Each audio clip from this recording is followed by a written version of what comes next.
Once again welcome back. आप सुन रहे हैं मुकम्मल घर। हमारे साथ मौजूद हैं डॉक्टर कमल बिटानी, एमबीबीएस एफसीपीएस गैस्ट्रो, ये से कंसल्टेंट गैस्ट्रोलॉजिस्ट, जिनसे हम बातचीत कर रहे हैं मैदे के हवाले से, कॉन्स्टिपेशन के हवाले से, और इसके अलावा बहुत सारे ऐसे इश्यूज़ होते हैं कि जिसमें आप सेल्फ मेडिकेशन भी कर रहे होते हैं। तो डॉक्टर साहब ये बताइएगा, अभी हम ब्रेक पे जाने से पहले बात कर रहे थे कि बहुत सारे लोगों को कॉन्स्टिपेशन रहता है, तो उसमें अगर किसी को ये मसला बहुत ज़्यादा है तो उसको एक्चुअली करना क्या चाहिए? आपकी एडवाइस क्या है? अच्छा, इसमें जो है ना आप लोगों को एक तो अपनी डॉक्टरी नहीं झाड़नी है, हुँ, ठीक हुँ। है?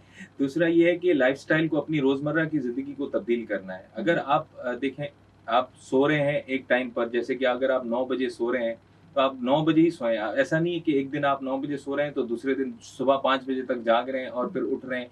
एक बेसिकली कुदरत ने एक निज़ाम बनाया हुआ होता है बॉडी में, जिसे सर्कैडियन रिदम कहते हैं। वो रिदम जो है ना, वो अपने कुदरत के हिसाब से ही चलती है। हुँ, हुँ। ये ऐसे ही नहीं बताया गया है कि फजर के टाइम उठ जाएँ और सनसेट जैसे ही हो जाए तो सो जाएँ। ये एक सर्कैडियन रिदम है। इस रिदम को अगर कोई छेड़ेगा, हुँ, तो हुँ। ऑब्वियसली उसकी अलामतें सामने आएँगी। ठीक है। इन शॉर्ट, कुदरत के साथ आपको छेड़छाड़ी नहीं करनी है। सही। जो कुदरत ने बताया है वो बिल्कुल सही बताया है, क्योंकि अगर वो सर्कैडियन रिदम बिल्कुल सही चल रहा है, हुँ, तो हुँ। आपको पखाना भी सही आएगा। लेट्स सपोज़ अगर किसी को जो पखाने के जो सिग्नल्स हैं वो आते ही सुबह 9 बजे हैं हुँ, हुँ। और वो उस टाइम सोया हुआ है, तो फिर उठकर उसको पखाना कैसे आएगा? सही। तो एक टाइम जो है ना अपनी लाइफ़ में डिसिप्लिन लाएँ। हुँ, हुँ। और जो बाहर के खाने हैं, जंक फूड है, फास्ट फूड है, हुँ, ठीक हुँ। है, ये एक ट्रेंड बन चुका है, सब खाते हैं, शौक से खाते हैं, हुँ, लेकिन हुँ। इसको रोज़मर्रा की ज़िंदगी का हिस्सा ना बनाएँ। ठीक इसको है। कभी-कभार खाएँ। दूसरा, हुँ, जो हाई फाइबर डाइट है, उसको अपनी रोज़मर्रा की ज़िंदगी में शामिल करें। हुँ, हुँ। सब्जियों का इस्तेमाल, जो कि अनकुक्ड सैलेड की फ़ॉर्म में, जी, जी। उसका इस्तेमाल ज़्यादा करें। फ्रूट्स का इस्तेमाल ज़्यादा करें और 6 से 8 ग्लास पानी हुँ, हुँ। लाज़मी पिएँ। सही। अगर हुँ, इन हुँ। सारी जो है ना एहतियात के बाद भी अगर आपको वो सिम्पटम्स हैं,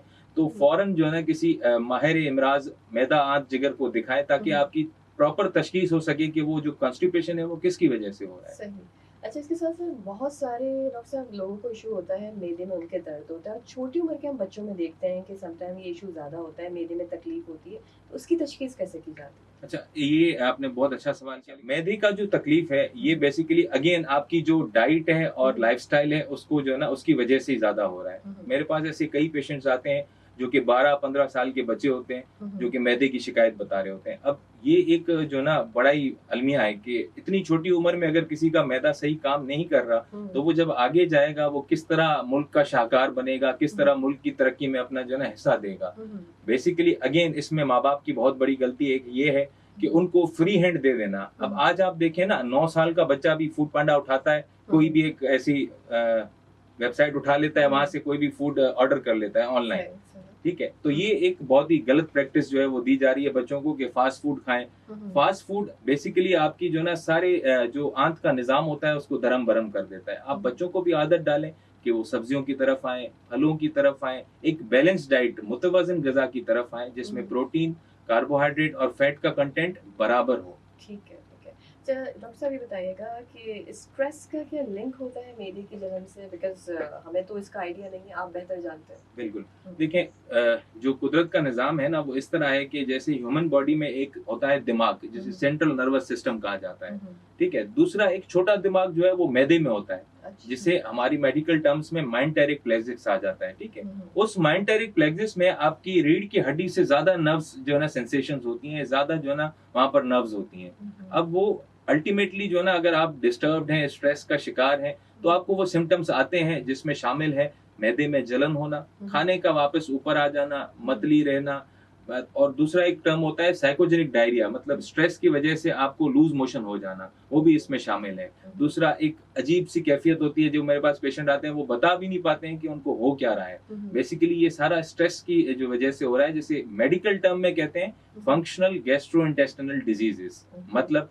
कि कोई ऑर्गेनिक कॉज़ वहाँ नहीं पड़ा हुआ, हुँ, हुँ। लेकिन just because of their overthinking हुँ, और हुँ। स्ट्रेस, उनको ये सारी अलामतें आ रही होती हैं। तो इससे कैसे ओवरकम कर सकते हैं डॉक्टर इससे साहब? ओवरकम करने के लिए अगेन हम मेडिकेशंस भी कुछ देते हैं, हुँ, ठीक है? हुँ। लेकिन इसको लेबल करने से पहले हमें एक दफ़ा जो है ना सारे तशख़ीसी मुआयने करवाने होते हैं। हुँ, आप हुँ। इस तरह इसको लेबल सिर्फ़ हिस्ट्री के बेसिस पर नहीं कर सकते। हुँ, हुँ। अपर जीआई एंडोस्कोपी होती है, जो एक कैमरा वाला ट्यूब है, हलक के ज़रिए अंदर जाता है, जिससे ग़िज़ा की नाली, हुँ, हुँ। मैदा, हुँ, हुँ। छोटी आंत के पहले और दूसरे हिस्से का मुआयना किया जाता है और हुँ, उसमें देखा जाता है कि वाक़ई कोई ऐसी चीज़ अंदर पड़ी हुई है, हुँ। कोई सोज़िश या कोई ऐसा जो है ना चीज़, जो अल्सर है वो अंदर पड़ा हुआ है, जो हुँ, ये हुँ। अलामतें करवा रहा है, हुँ, या फिर ये सिर्फ़ स्ट्रेस और ओवरथिंकिंग की वज़ह से हो रहा है। तो वो जब एक दफ़ा आप रूल आउट कर लेते हैं, हुँ, फिर हम उनको जो है ना कुछ एंटी डिप्रेसेंट मेडिकेशंस, मेडिटेशन होती है, योगा होता है हुँ, और लाइफ़स्टाइल मॉडिफ़िकेशन की तरफ उनको गामज़न करते हैं। ओके। डॉक्टर साहब, बहुत से लोग जो हैं वो हकीमी और हर्बल दवाओं का इस्तेमाल करते हैं, तो क्या इसका भी असर होता है आपके मैदे के ऊपर? क्या ही बेहतरीन सवाल किया आपने। हुँ, हुँ। ये ये भी एक बहुत बड़ा अलमिया है। जी, जी। हमारे पास पेशेंट आते हैं कि हमें मैदे की तकलीफ़ जो है ना हुँ, आप यकीन नहीं करेंगी, अभी हुँ। मेरे पास एक सर्विसेज़ में पेशेंट एडमिट था। जी, जी। वो उसको एक्यूट वायरल हेपेटाइटिस हुआ है, हुँ, मतलब एक जरासीम है हेपेटाइटिस ए का, वो उसके ऊपर हो गया, वो जो कि गंदे खाने और गंदे पानी से होता है। हुँ, हुँ। उसकी जो जिगर के टेस्ट हैं वो हज़ारों बढ़े हुए हैं, हुँ, जो हुँ। एंजाइम्स होते हैं। हुँ, वो हुँ। मुझे कह रहा है कि आपका इलाज जो है तो सही है, हुँ, लेकिन हुँ। मैं चाह रहा हूँ कि मैं एक दफ़ा जो ना दम करवाऊँ या कोई हकीमी दवाई करवाऊँ। तो ये इन चीज़ों का जो है ना प्रैक्टिकली कोई रोल नहीं होता। हुँ, हुँ। जो हकीमी दवाइयाँ होती हैं ना, हुँ, वो हुँ। बेसिकली उसमें स्टेरॉइड्स का इस्तेमाल ज़्यादा होता है। ठीक है। वो तो अल्टीमेटली जाकर और जिगर को और मैदे को जो ना नुकसान पहुँचाता है, गैस्ट्राइटिस करवाता है, ड्रग इंड्यूस्ड हेपेटाइटिस करवाता है। तो ओके, ऐसी चीज़ों से आप दूर रहें तो ज़्यादा बेहतर है। ओके। डॉक्टर साहब, म्यूज़िक से दिलचस्पी है आपको? म्यूज़िक से हुँ। बिल्कुल दिलचस्पी है हमको थोड़ी बहुत, चलें, बिल्कुल तो है। फिर आपके लिए मुझे प्ले करते हैं और वो तमाम लोग जो हमें इस वक़्त सुन रहे हैं, तो बिल्कुल अगर आपका भी कोई क्वेश्चन है जो आप डॉक्टर साहब से पूछना चाहते हैं, बिल्कुल कॉल कीजिए 111-111-107। आप सुन रहे हैं अपना कराची एफ़एम 107 बल्ले बल्ले एफ़एम नेटवर्क। बिल्कुल, आप सुन रहे हैं मुकम्मल घर और हमें हमारे कॉलर्स भी कॉल कर रहे हैं और हमें हसीन ने कॉल किया। उन्होंने ये पूछा है डॉक्टर साहब से कि कुछ अर्सा पहले उनका एक्सीडेंट हुआ जिसमें उनके कमर के मोड़े भी जो है वो टूट गए। इसके बाद उनका ऑपरेशन भी हो चुका है। वो चल भी नहीं पाते हैं ज़्यादा और उसके साथ-साथ उनको यूरिन में कुछ इश्यू है, यूरिन खुल के नहीं होता है। डॉक्टर साहब, क्या जवाब है आपका? अच्छा, हसीन साहब को जो है हुँ, ना जो मसला हो रहा है वो हुँ, बेसिकली लैक ऑफ एक्सरसाइज की वजह से हो रहा है। वो ज़्यादा चल नहीं पा रहे हैं, ऑब्वियसली उनका जो एक जेन्युइन इश्यूज़ है। हुँ, हुँ, यूरिन का जो इश्यू है वो बाज़ औक़ात जो है ना पोस्ट सर्जिकल हो जाता है, उस पर मैं महारत हासिल नहीं रखता कि मैं बता सकूँ। लेकिन जो हुँ, हुँ, पखाने के हवाले से उन्होंने कहा कि कॉन्स्टिपेशन होती है। हुँ, हुँ। अब इसका जो मद्दे मुकाबिल है, मतलब इसका अल्टरनेटिव ये है कि जी। उनको जो है ना फिर अभी अपनी डाइट में हुँ, हुँ, फाइबर का इस्तेमाल ज़्यादा करना है, हुँ, ठीक है? हुँ, हुँ, हुँ, फ्रूट्स का इस्तेमाल, अगेन वेजिटेबल्स का इस्तेमाल, और ऐसी कोई चीज़ नहीं खानी है जो हुँ, डिलेड डाइजेशन करवाती हो। जैसे कि हुँ, हुँ, ज़्यादा मीट हो गया, हेवी मीट, रेड मीट हो गया, हुँ, हुँ। या नान हो गए, ज़्यादा वो भारी भरकम कार्बोहाइड्रेट्स ये नहीं खाने हैं। उनको एक ठीक है। मुतवाज़िन ग़िज़ा का इस्तेमाल करना है, हुँ, हुँ, क्योंकि ऑब्वियसली वो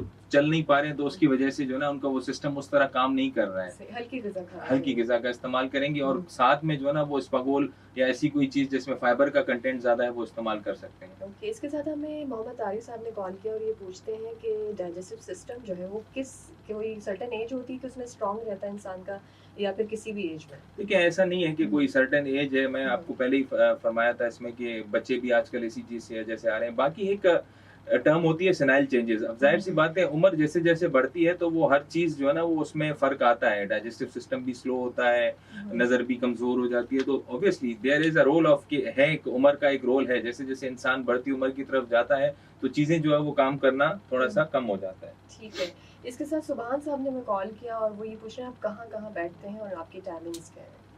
अच्छा, सुभान साहब, मैं जो है वो रिम्स ट्रॉमा अस्पताल मंडे एंड थर्सडे 2 हुँ, से 4, और फातिमा बाई अस्पताल पटेलपाड़ा गार्डन ईस्ट डेली 5:30 से 7, और अल खिदमत हॉस्पिटल नाज़िमाबाद हुँ, हुँ। ट्यूसडे, वेडनेसडे, फ्राइडे, सैटरडे 2:30 से 5 बैठता हूँ। ठीक है। अच्छा डॉक्टर साहब, इसके अलावा हमें हम्माद ने कॉल किया और कहते हैं उनके भाई को काफ़ी अरसे से है कब्ज़ की प्रॉब्लम और वो हकीमी इलाज करवा रहे हैं लेकिन ठीक नहीं हो रहे हैं, तो उनको कुछ सजेस्ट कीजिए। हमाद साहब, मैंने शुरू में जैसे कहा था कि कुछ जो कब्ज़ की बीमारी, जो कुछ कब्ज़ की अलामात होती हैं, वो बाकी दूसरी बीमारियों की वजह से आ रही होती हैं।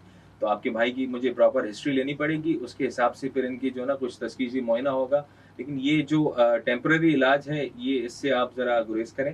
हुँ, हुँ। एक प्रॉपर एक हिस्ट्री और एग्ज़ामिनेशन के साथ आकर किसी भी गैस्ट्रोएंटरोलॉजिस्ट को दिखाएँ और एक प्रॉपर इलाज करवाएँ। अच्छा डॉक्टर साहब, ये बताइएगा बहुत सारे लोग दिन में चाय का बेतहाशा इस्तेमाल करते हैं, कुछ लोग कॉफ़ी भी बहुत ज़्यादा पीते हैं, तो चाय और कॉफ़ी का मैदे पर कितना असर होता है और कितने कप पीना चाहिए हमें? अच्छा, ये एक बेसिकली इरिटेंट होते हैं, जो हुँ, हुँ। जाकर गैस्ट्रिक इरिटेंट कहा जाता है, जो जाकर जो ना मैदे की दीवारों को इरिटेट करते हैं और हुँ, उसमें हुँ। सोजिश होती है, हुँ, और फिर हुँ। ये सारे जो है अलामात जो हैं, जैसे कि डकारें ज़्यादा आना, हुँ, हुँ। या मतली होना, या उल्टी होना, या हुँ, मैदे में जलन होना आता है। हुँ। इन जो ट्रिगर्स में शामिल है चाय, जिसमें बशमूल कैफ़ीन हुँ, और हुँ। कॉफ़ी, और सिगरेट स्मोकिंग, हुँ, हुँ। अल्कोहल, शराब नोशी हुँ, हुँ। और दर्द की जो दवाइयाँ बेतहाशा खाई जाती हैं, वो सारी चीज़ें इसमें शामिल हैं। हुँ, अब हुँ। कोई एक पर्टिकुलर कोई लिमिट नहीं है, हुँ, लेकिन हुँ। ये है कि जितना आपको सूट करता है, लेट्स सपोज़ अगर कोई 2 कप चाय पी रहा है और उसको कोई अलामत नहीं आ रही, हुँ, तो हुँ। ठीक है, दे कैन कंटिन्यू, लेकिन कोशिश ये करें कि आप उसको जो है ना, उसके अंदर जो कैफ़ीन हुँ, हुँ। जो उसका कैफ़ीन कंटेंट है, वो कम करें, मतलब पत्ती का इस्तेमाल कम करें ओके, या ठीक अपने है। आप को ग्रीन टी की तरफ, अल्टरनेटिव की तरफ स्विच करें। अच्छा डॉक्टर साहब, अभी आपने नाम भी लिया, बहुत बहुत से बच्चे भी और बड़े भी जिनको डकारों का ये इशू होता है, बहुत ज़्यादा उनको ये मसला होता है, तो क्या ये लाइफ़स्टाइल की वजह से है कि हर वक़्त बैठे रहना, या कुछ लोग मोबाइल फ़ोन का बेतहाशा इस्तेमाल करते हैं, खाना भी खा रहे हैं तो स्क्रीन ऑन है सामने, तो इसका भी फ़र्क होता है हमारे सेहत के अच्छा, ऊपर? इसका एक बहुत बड़ा डिज़ास्ट्रस इफ़ेक्ट होता है बच्चों के अंदर कि उनको मोबाइल दे दिया जाए और वो हुँ, खाना खाते रहें। इसको हुँ, कहते हैं माइंडलेस ईटिंग। हुँ, मतलब वो खाने को एन्जॉय नहीं कर रहा। हुँ, हुँ, उसको नहीं पता आप उसको क्या खिला रहे हैं, वो उसका ध्यान जो है सारा मोबाइल में है। हुँ, वो हुँ, एक सुकून होता है खाने का और उसको एक एन्जॉय करने का, टेस्ट को जो है ना वो डिटेक्ट करने का, वो सारी सेंसेस आप उसकी खत्म कर रहे हैं। हुँ, हुँ, ठीक है? फिर यही होगा कि वो अगेन 10-12 साल की जब उम्र में आएगा तो हुँ, मैदे में जलन, दर्द और बेताशा कंप्लेंट्स के साथ आपके पास आ रहा होगा और हुँ, पेशेंट भी डिस्टर्ब, मतलब बच्चा भी डिस्टर्ब, उसके माँ-बाप भी डिस्टर्ब और पढ़ाई भी डिस्टर्ब। तो हुँ, कोशिश करें जब आप बच्चे को खाना खिला रहे हैं तो उसको अल्टरनेटिव की जगह जो है ना मोबाइल नहीं दिया जाए, उससे हुँ, आप बातें करें, उससे आप उनका डेली लाइफ का रूटीन पूछें कि उसने क्या किया सुबह से, फिर खाना खिलाएँ। उससे पूछें कि ये हुँ, मैं क्या खिला रहे हैं आपको, ये क्या होता है, इसका क्या है, ये हुँ। कैसे बनता है, उसको सिखाएँ। मोबाइल देकर खाना नहीं खिलाएँ। अच्छा डॉक्टर साहब, ये तो आप बता रहे हैं छोटे बच्चों में, लेकिन जी। जो बड़े बच्चे हैं, जो बज़िद हैं कि मोबाइल अगेन होगा तो खाएँगे। बात तो वही हो उन जाती है ना हुँ, कि माइंडलेस ईटिंग कर रहे हैं। उनको हुँ, पता ही नहीं है वो क्या खा रहे हैं। हुँ, उनका हुँ, ध्यान जो है वो मोबाइल में है, कार्टून हुँ, देख रहे हैं और वो छोटी-छोटी जो शॉर्ट वीडियोज़ आ रही हुँ, होती हैं, हुँ, रील्स रील्स देख रहे देख हैं रहे हैं। जी, और जी। सारा ध्यान उसमें, उनको पता ही नहीं है वो खा क्या रहे हैं, वो कैसा हज़म होगा, वो फिर कैसा बच्चे को एनर्जी हुँ। देगा और वो कैसा बच्चा बड़ा होगा फिर। ठीक है जी, तो जितने भी लोग सुन रहे हैं, स्पेशली जितने पेरेंट्स सुन रहे हैं, वो ज़रूर सुन लीजिए कि इस तरह से अगर आप अपने बच्चे को फ़ूड देते हैं, तो वो बच्चों की सेहत के लिए अच्छा नहीं है। इसके साथ-साथ अगर आपका कोई भी क्वेश्चन हो, तो पूछने के लिए डायल कीजिए 111 111 107। आप सुन रहे हैं अपना कराची एफएम 107 बल्ले बल्ले एफएम नेटवर्क।